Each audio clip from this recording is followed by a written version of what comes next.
3D studio एक बेर फेर सँ लऽ कऽ आयल छै अपनेक सबके बीच में एकटा सौस पुतहु के नोकझोंक जे आइ काल्हि के कनिया जहन अपन सासुर अबै छथिन तऽ हुनकर सौस के की गति होइ छनि।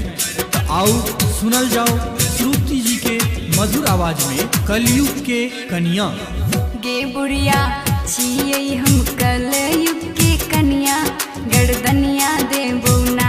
गे बुढ़िया छियै हम कलयुग के कनिया, गर्दनिया देबौ ना। गर्दनिया देबौ ना, गे गर्दनिया देबौ ना। गर्दनिया देबौ ना, गे गर्दनिया देबौ ना।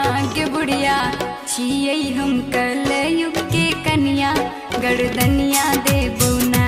गे बुढ़िया छियै हम कलयुग के कनिया, गर्दनिया देबौ ना। Music by 3D Studio.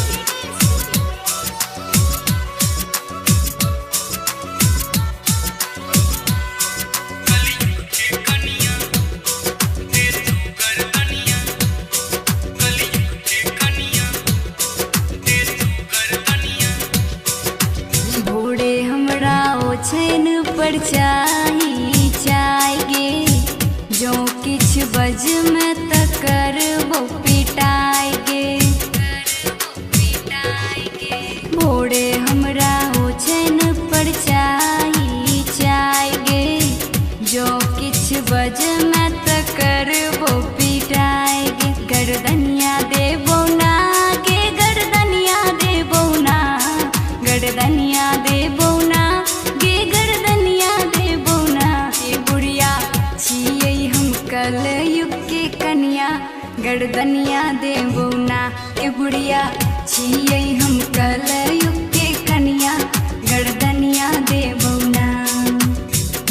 Music by 3D Studio.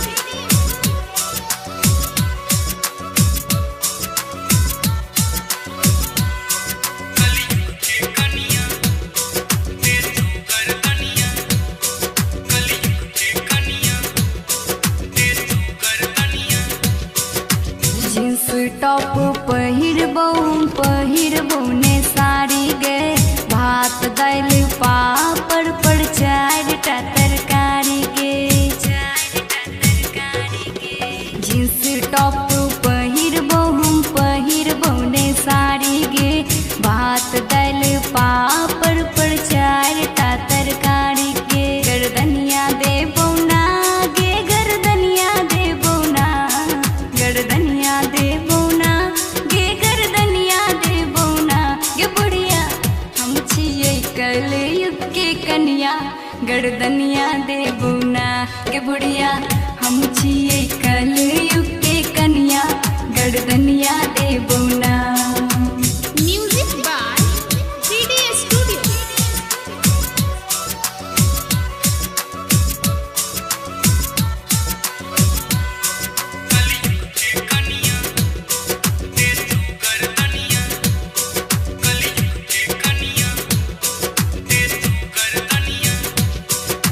हम छियै बड़का बापक बेटी गे, हम नहीं खेबौ बुढ़िया सूखल रोटी गे।